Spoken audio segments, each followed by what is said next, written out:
What's the meaning of breadfruit?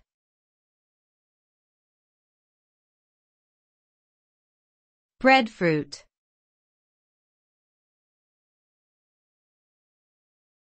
Breadfruit.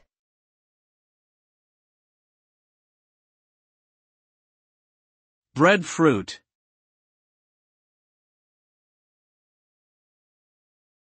Breadfruit.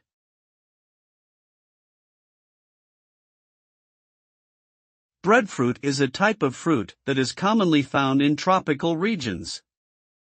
It is grown on trees and has a starchy texture, similar to a potato. When cooked, breadfruit can be used as a substitute for bread or potatoes. The fruit is typically green when unripe and turns yellow when it is ripe. It is high in fiber and nutrients such as potassium, calcium, and vitamin C. Breadfruit has been an important food source for many cultures throughout history and continues to be a staple food in many tropical regions today.